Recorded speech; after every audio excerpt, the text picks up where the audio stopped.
एक तरफा सरकार था पहले, अभी कैसा हुआ, हिंदुत्व सरकार हुआ, हिंदू राष्ट्रीय का सरकार हुआ, हमें यही तो चाहिए। दादागिरी है तुम्हारी, बदमाशी है तुम्हारी, बदमाशी करोगे, तानाशाही चलाओगे। लोकतंत्र में तानाशाही चलती है कि लोकतंत्र चलता है? बोले जा रहे कट्टर बना दिखाया जा रहे हैं, उनके कट्टर बना इनके दिमाग में यहाँ बैठा हुआ है टोटली। इनको सिर्फ और सिर्फ मुस्लिमों से नफरत है, इसके अलावा इनके पास दूसरा कोई काम नहीं। साहब ये 370 इन्हें रट्टे तोते हुए, एक वो मिट्ठू होते हैं ना, मिट्ठू तोते, बेटा मिर्ची खा और बोल राम राम, बेटा मिर्ची खा और बोल राम राम, वो हालत इनका है। सबसे पहले इन्हें 2 शब्द रटा दिया, राम मंदिर बन गया, 370 रट के। इनको पूछो कश्मीर में जाके आए क्या? कश्मीर में ना हमारा बंदा झंडा नहीं लहरा सकता था, अभी शान के साथ झंडा लहरा रहा है। अच्छा, नागपुर जो है वो तो कश्मीर में नहीं है, नागपुर में आरएसएस का मुख्यालय है। 52 सालों तक वहां तिरंगा क्यों नहीं लहराया था? वहां कौन सी 370 लगी थी भाई? तो उसको मंदिर से कंपेयर करोगे? आरएसएस मुख्यालय को, आरएसएस मुख्यालय को मंदिर से कंपेयर करोगे? आरएसएस है तो हम है, बस हम नहीं है, तुम हो सकते हो। वीर सावरकर, सर वीर सावरकर माफी, 6 बार माफी लिखी गई थी, और उसके बाद 60 रुपए महीने की पेंशन ली थी अंग्रेजों से, अंग्रेजों की चाटुकारिता करने के लिए, अंग्रेजों की चाटुकारिता करने के लिए बकायदा माफी वीर बने गए, इसीलिए उनको माफी वीर कहा जाता है। वीर सावरकर कहा जाता है, माफी वीर सावरकर, मैं तो माफी वीर सावरकर कहूंगा। दोस्तों अभी हमारे देश में ना बहुत ज्यादा वक्त रहते हैं, ठीक है। बीजेपी का दोस्तों ऐसा टारगेट है कि देश का जो युवा है, युवा के मन में बस कुछ ऐसा मतलब घुसा दो जो लेकर वो पूरे दिन बस वही सोचते रहते हैं, ठीक है। लेकिन दोस्तों यही अभी हकीकत में भी हमें देखने को मिल रहा है कि हमारे देश में इतना ज्यादा अनबख्त बढ़ गया है कि आपको मैं क्या ही बताऊं, ठीक है। पहले अनबख्त जो होता था ना, पहले वो मतलब नौजवान या फिर युवा जो सब थे ना, वो मतलब उनके मन में या उस टाइप के लोगों को मतलब अंदर देखने को मिलता था। लेकिन अभी दोस्तों किसी भी उम्र का लड़का या किसी भी उम्र के लोग सबके अंदर ये देखने को मिल रहा है। आज से अगर आप लोग 10 साल पहले अगर देखेंगे तो उस वक्त हमारे अंदर एक भाईचारा था, एक मतलब एक दूसरे के लिए प्यार था। लेकिन अभी अगर आप देखेंगे ना, जब से बीजेपी का सरकार है तब से अगर आप देखेंगे तो एक दूसरे के ऊपर बस नफरत, हिंदू मुस्लिम बस यही पूरे दिन यही सब चलते रहते हैं। तो दोस्तों आज हमें इससे एक वीडियो देखेंगे कि मतलब अनभक्ति में चूर होकर एक लड़के कितना ज्यादा मतलब भयंकर हो सकता है, ठीक है। अगर आप वीडियो को पूरा देखेंगे ना तो आपको पता चल जाएगा कि मतलब अनभक्ति किस तरह से चारों तरफ फैल रहा है। विकास क्या क्या देखा? अरे विकास तो बहुत कर दिए मोदी जी ने, 370 हटवा दिए, राम मंदिर बनवा दिया। किसी भी मुद्दे की बात करें ना तो अनभक्त के दिमाग में बस यही घूमते रहता है कि 370 हटाया और राम मंदिर बनवाया। इसके अलावा दूसरा कोई भी ऑप्शन इन लोगों के पास नहीं होता है। अरे महाराष्ट्र में आके देखो स्कूल अस्पताल कैसे बनवाए।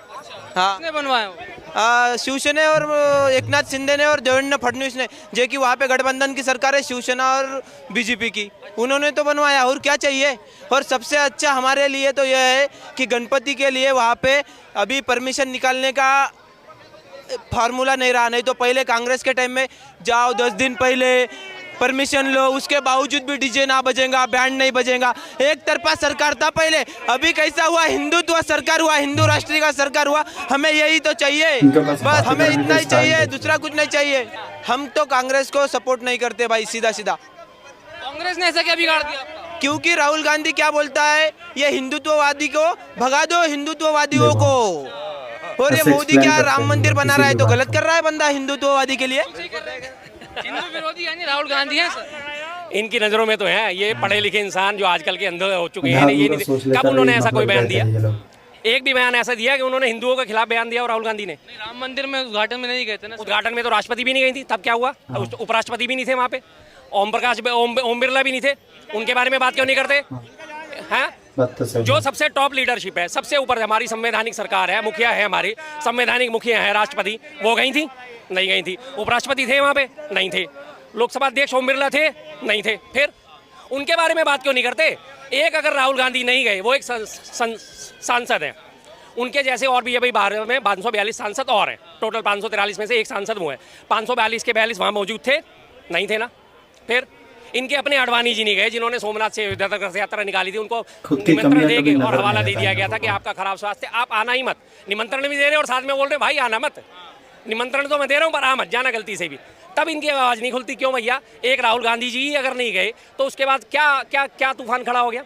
बाकी जो लोग गए उस पर क्यों नहीं आवाज उठाते? राष्ट्रपति क्यों नहीं गए बताओ भाई? हमारे बताएंगे, रुको। हमारे महाराष्ट्र में ये राहुल गांधी आता है ये छोटे छोटे सभा करने को, तो इसके मुंह में क्या जाता है क्या पता है? शिवाजी, छत्रपति शिवाजी महाराज की जय तो कभी नहीं बोलता। नरेंद्र मोदी आते हैं तो जय छत्रपति शिवाजी महाराज की जय, संभाजी महाराज की जय, गर्व से छाती पे हाथ रख के गए थे। हमको इतना ही चाहिए, हमको तो ये राहुल बिहुल कुछ नहीं चाहिए। पप्पू ये तो एक तरफा सरकार है, इनको तो हम तो लात हमारे अगर हमारे हिंगोली में अगर डिस्ट्रिक्ट में कोई इनका बैनर भी लगाएगा ना तो हमारा अरे बैनर लगाने की बात ही नहीं, ये लगाने वाले आएंगे ना, इनको हमारे घर के औरत है ना, छोटे छोटे बच्चे और औरत, यही इनको भगा देंगे। इनको वहाँ पे सिर्फ चलती है शिवसेना और बीजेपी, अब लोग जरा सोचिए कि इसके मन में कितना गुस्सा भरा हुआ है इस एक पार्टी को ये लेकर। लोकतांत्रिक सरकार के अधिकार हैं कि हमें बैनर भी नहीं लगाने कुछ देंगे। नहीं है ना सर, वो तो सब लगाने देते हम। हाँ, क्यों नहीं लगाने देते भाई? हैं? दादागिरी है तुम्हारी, बदमाशी है तुम्हारी, बदमाशी करोगे, तानाशाही चलाओगे। लोकतंत्र में तानाशाही चलती है कि लोकतंत्र चलता है? हैं? हमारे शिवसेना की तो चलती है भाई दादागिरी। हम हाँ, तो बाला साहेब देखिए, ठाकरे ने ये बताया है, जो सच है ना, एक सच मारना निकल नहीं, गया एक है। अगर मारा तो दूसरे गाल पे धड़कन से 2 मारना है। ये बाला साहेब ठाकरे का हमको वचन है। हम इसलिए हम ना जो हिंदुत्व के खिलाफ है उनके तो गाल के नीचे नहीं, उनको तो नीचे कुचल कुचल के मारेंगे। राहुल गांधी के खिलाफ। तो उसको भी मारेंगे, आने दो। क्यों बिना सपोर्ट का क्यों नहीं नीचे आता? हमारे महाराष्ट्र में जब वो रैली कर रहा था बंदा, तो 10-10 12-12 वहाँ पे आ रहे थे हम। राहुल गांधी को कैसे गोली से मरवाएंगे, बम से उड़वाएंगे, कैसे? अरे उसको क्या करने का यार गोली से, और उसको मारने को, उसको तो थप्पड़ एक मार दिए, वो तो चुन के भी नहीं आएगा, उनको लाएंगे भी नहीं। देखिए, बस इन लोगों को सोच की हालत देखो इसकी। वर्कशॉप इंस्ट्रक्टर हूँ इंजीनियरिंग कॉलेज में। मैं इनको एक चुने हुए सांसद ये के है लिए, इंजीनियर एक और विपक्ष के ये नेता के लिए ये इंजीनियर का इंजीनियरिंग की भाषा के मैं थप्पड़ मारूंगा। ये इनकी भाई भाषा है। ये तो हमारी दादागिरी है, और ये हाँ, बाला साहेब दादागिरी ठाकरे है। ने बताया है, हमको सिखाया है, क्योंकि हम महाराष्ट्र के शिवसेना के कट्टर समर्थक है। कट्टर। बस अच्छा, बाला साहब ठाकरे के बेटे को जानते हैं? हाँ, उद्धव ठाकरे को जानते हैं। तो आप उद्धव ठाकरे के साथ हैं नहीं है? नहीं, एकनाथ शिंदे के साथ क्यों नहीं है, इसका रीजन पूछो। गद्दारों के साथ, बताता हूँ। गद्दारों के साथ। बताता हूँ। क्योंकि अगर बाला साहेब ठाकरे के जो ये है ना, वो एकनाथ शिंदे चले, तो अभी वो तो बेटा है, उन्होंने क्या गलती की कि ये कांग्रेस के साथ क्यों चले गए भाई? क्यों चले गए?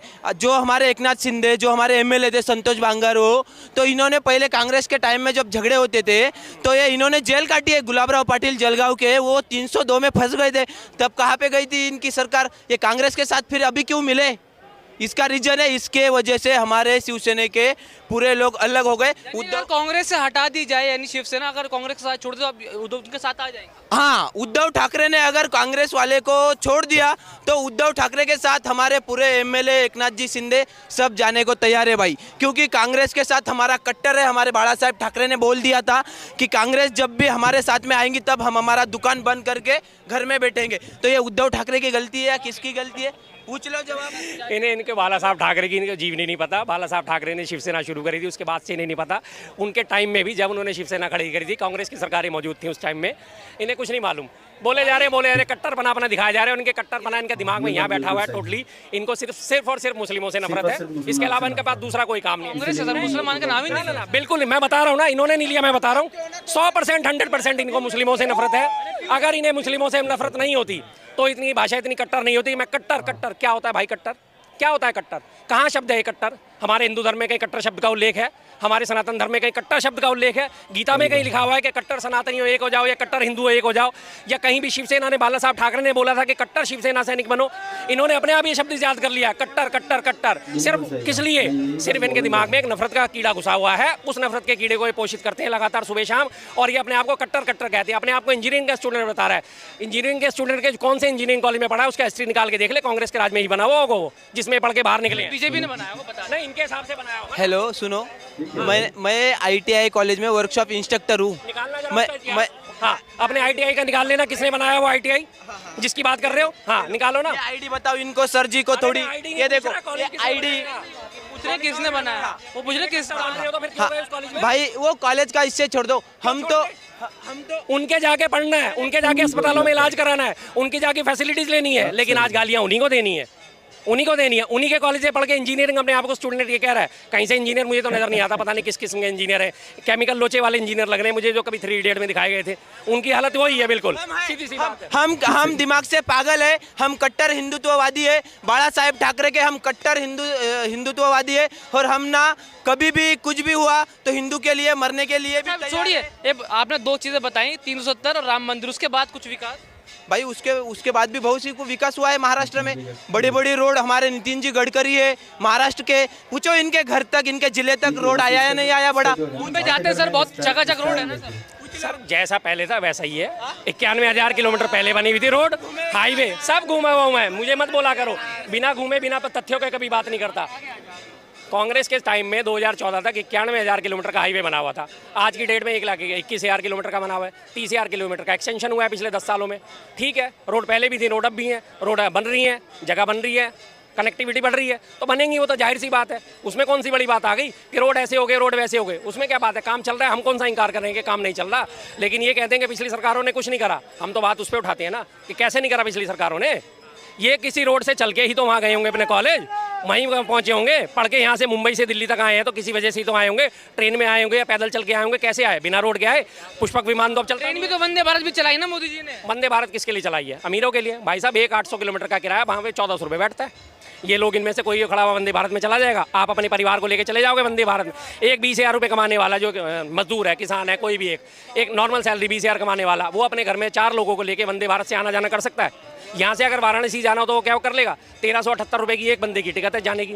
13 चौके 52, 13 पंजे 65, 13 छः 78। अगर 6 जनों ने जाना है तो 7800 रुपये जाने के हो गए और 7800 रुपये आने के हो गए। फैसिलिटी भी तो है ना सर। तो सर फैसिलिटी है तो फैसिलिटी किन के लिए? वही तो मैं कह रहा हूँ ना, किन के लिए? जिनके पास पैसा है उनके लिए तो कोई सी भी आप फैसिलिटी दे दो, उनके लिए तो सब मंजूर है। बात करते हैं हम जो दबे कुचले लोग हैं, जिनके पास फैसिलिटी नहीं है, उनके लिए कौन सी नई ट्रेन चलाई? लालू जी के टाइम में एक गरीब रथ चली थी, उसे भी इन लोगों ने बंद कर दिया। कभी चलती है, कभी नहीं चलती, कभी वो कैंसिल होती है, कभी कुछ होती है। लेकिन अब वंदे भारत के लिए क्या करा जाता है? सारे ट्रेन के रूट कैंसिल करे जाते हैं, लेकिन वंदे भारत सबसे पहले चलेगी क्योंकि आपने उसमें पैसे दिए हैं। कोहरे के टाइम में लगातार 24-24 घंटे ट्रेनें लेट हो रही थी, सारी ट्रेनों को हॉल्ट करा दिया जा रहा था बीच बीच रास्ते में, लेकिन ना वंदे भारत पहले निकलेगी क्योंकि आपने उसमें पैसे दिए हैं। आप पैसे दोगे तो मौज लोगे, सीधी सी बात है। ये कौन से समाज की व्यवस्था हुई भाई साहब? पैसा आपके पास है तो आप मौज लिए जाओगे। वंदे भारत चलाए किसके लिए? जो ऑलरेडी अमीर है, जो अफोर्ड कर सकते हैं। आप उनके लिए देखो ना कि जिस आदमी की सैलरी सिर्फ 20,000 है, उसको परिवार के साथ जाना आना अगर हो जाए महाराष्ट्र से तो क्या करेगा वो? क्या वो वंदे भारत अफोर्ड कर पाएगा? 15,000 तो उसको आने जाने किराए में ही लग जाएगा एक महीने की। तो सैलरी तो गई उसकी पूरी की पूरी, छुट्टी। सर ये बताइए 370 आप विकास में मानते हैं क्या? भैया ने विकास में जैसे कि भाई साहब ये 370 इन्हें रट्टे तोतों की तरह, एक वो मिट्ठू होते हैं ना, मिट्ठू तोते, बेटा मिर्ची खा और बोल राम राम, बेटा मिर्ची खा और बोल राम राम, वो हालत इनका है। सबसे पहले ने 2 शब्द रटा दिए, राम मंदिर बन गया, 370 हट गई। 370 जब तक नहीं हटी थी, एक नुकसान मुझे बता दो, 2 नुकसान मुझे बता दो, और हटने के बाद के 2 फायदे मुझे बता दो। अगर ये बता सके तो बात है। भाई ये देखो, मैं महाराष्ट्र हिंगोली से हूँ। हमारे टाइम पे जो कांग्रेस की सरकार थी ना, वो एग्जाम देने आते थे ना यहाँ पे। भैया सुनो, नहीं सुने सर, सुनिए। अरे भाई 1 मिनट, रट्टू तोते हैं, 2 शब्दों से आगे रट्टू तोता तीसरी बात नहीं बोल पाता जब तक उसे सिखाया ना जाए। ये बताओ 370 हटने से पहले क्या नुकसान था, अब क्या फायदा? ये भाई पहले क्या नुकसान था इनको पूछो। कश्मीर में जाके आए क्या? कश्मीर में ना हमारा बंदा झंडा नहीं लहरा सकता था, अभी शान के साथ झंडा लहरा रहा है। हाँ अच्छा, नागपुर जो है वो तो कश्मीर में नहीं है। नागपुर में आरएसएस का मुख्यालय है। 52 सालों तक वहाँ तिरंगा क्यों नहीं लहराया था? वहाँ कौन सी 370 लगी थी भाई? आरएसएस मुख्यालय पे 52 सालों तक क्यों तिरंगा नहीं लहराया था? 92 तक आज़ादी के बाद।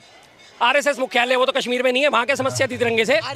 आरएसएस का मतलब जानते हो आप? राष्ट्रीय स्वयंसेवक संघ है। वहाँ पे कौन सा झंडा लहराएगा इसका? क्यों? क्या वो देश से बाहर है? नहीं उसका क्या वो देश से बाहर है? क्या वो देश से बाहर है? झंडा कौन सा है? अरे भाई क्या वो देश से बाहर है? मुझे एक बात का जवाब दे दो, आरएसएस देश से बाहर है? सर मुझे बताइए, सुनो, नहीं तुम अपना भारत देश का झंडा लहराएंगे? लहराएंगे, क्यों नहीं लहराएंगे? मंदिर भी भारत की संपत्ति है, भारत का है, भारत की भारत भूमि पे है। भगवा भी लहराएगा और तिरंगा भी लहराएगा, बिल्कुल लहराएगा। तो वो उसको मंदिर से कंपेयर करोगे? आरएसएस मुख्यालय को मंदिर से कंपेयर करोगे? आरएसएस है तो हम है, बस हम नहीं है, तुम हो सकते हो। आरएसएस है तो हम, आरएसएस है तो हिंदू राष्ट्र है। सुनिए मुझे बात बताइए, एक बात तो बताइए सर, मेरे को बात बताइए। अगर आपको 2 झंडे मैं दूं, ठीक है? 1 मिनट सर, मैं आऊँगा सर, मैं आ रहा हूँ। 1 मिनट, मेरा इनसे सवाल जो पूछा था उसका जवाब इन्होंने दिया अभी तक? मुद्दा घुमा गए ना? पता ना, झंडा 70 की बात आगे पूछो इनसे। नहीं मैं अगर आपको 2 झंडे दे दूं मैं, एक मैं आरएसएस का झंडा दूं, एक तिरंगा का झंडा दूं, आप कौन सा चुनेंगे? एक चुनना है आप। भाई देखो, हम तो भारत देश का झंडा चुनेंगे क्योंकि उसमें भी भगवा कलर उसमें आए वाला है। हाँ बस। तो आरएसएस वालों ने इंडिया का झंडा क्यों नहीं चुना? अगर आप जैसे चुन रहे हैं, उन्होंने क्यों नहीं चुना? भाई 52 साल तक क्यों नहीं चुना? भाई वो क्यों चुनेंगे मेरे को बोलो? क्योंकि वो हिंदू, अभी भारत देश में तो सब जाति वाले लोग रहते, मुसलमान भाई भी रहते, हिंदू भाई भी रहते, सिख भाई भी रहते। हाँ तो इसके लिए भारत देश में सब रहते हैं तो सब तिरंगा झंडे को सलामी देते हैं ना, सब तिरंगा अपने घरों में फहराते हैं ना। पिछले साल भी मोदी जी ने मुहिम चलाई थी हर घर तिरंगा। सब लोगों ने तिरंगा फहराया या नहीं फहराया? इससे पहले 52 साल तक इन्होंने तिरंगा क्यों नहीं फहराया? क्योंकि ये तिरंगे की इज्जत नहीं करते थे। जब तिरंगे को अंगीकार करा जा रहा था तब इन लोगों ने उस पर आपत्ति उठाई थी कि नहीं, ये भारत का झंडा नहीं हो सकता। इनका पूरा का पूरा आरएसएस की ये बात करते हैं। आरएसएस का इतिहास हिंदू महासभा से शुरू होता है 1927 से आज तक। एक भी इनमें बता दो कि जिस बंदे ने देश के लिए कुर्बानी दी हो आरएसएस का एक बंदा। आज इनके एक माफी वीर की पुण्यतिथि है, ये भी नहीं पता होगा। पता है माफी वीर की पुण्यतिथि आज? वीर सावरकर, माफी वीर सर वीर सावरकर माफी 6 बार माफी लिखी गई थी। और उसके बाद 60 रुपए महीने की पेंशन ली थी अंग्रेजों से, अंग्रेजों की चाटुकारिता करने के लिए। अंग्रेजों की चाटुकारिता करने के लिए बकायदा माफी वीर बने गए, इसीलिए उनको माफी वीर कहा जाता है। वीर सावरकर कहा जाता है। माफी वीर सावरकर, मैं तो माफी वीर सावरकर कहूंगा, जिसने अंग्रेजों से डर के 6 बार माफीनामा लिखा कि ठीक है, आज के बाद मैं किसी भी क्रांति का हिस्सा नहीं बनूंगा, मैं आज के बाद किसी भी क्रांति का बिगुल नहीं बजाऊंगा और लगातार आजीवन यूनियन जैक की सेवा करूंगा। उसके बाद उनको वहाँ से माफ़ी मिली जब उनको अंडमान निकोबार जेल से निकाला गया और उनकी 60 रुपये महीने की पेंशन बांधी गई। आज से कितने साल पुरानी बात है? 70-80 साल पुरानी बात। 60 रुपये की कितनी बड़ी वैल्यू होती थी उस टाइम। आज के हिसाब से कंपैरिजन करो तो कम से कम 6 लाख रुपये महीना बैठता है। पूछो इनसे क्या है इनका यही योगदान है भाई। अच्छा मुझे बताइए, सर ने पूछा योगदान क्या है आज़ादी में? तो कांग्रेस की सरकार थी ना? नहीं, तब सरकार किसकी थी? नहीं, इसको पूछो, इनको पूछो, तब सरकार किसकी थी? योगदान जो पूछ रहे हैं ना, कांग्रेस का योगदान है ना आज़ादी में? नहीं, तो उसके पहले कांग्रेस का योगदान है नहीं आज़ादी? नहीं है। तो दोस्तों आप लोगों ने तो वीडियो देख ही लिया और आप ना किसी पर्टिकुलर पार्टी को सपोर्ट कर सकते हैं, लेकिन उस पार्टी को सपोर्ट करते करते अपने अंदर जो मतलब जहर हम भर रहे हैं ना, जो मतलब माइंड सेट जो दिन ब दिन चेंज हो रहा है ना, ये तो मतलब हमें ही मतलब एक जो वक्त आएगा उस वक्त पर ना ये जो हमारे माइंड के अंदर अभी जो हो रहा है उसका असर देखने को मिलेगा। ठीक है, ऐसे ही होते हैं दोस्तों अनवक्त और ऐसे होते हैं अंतवक्त का ज्ञान।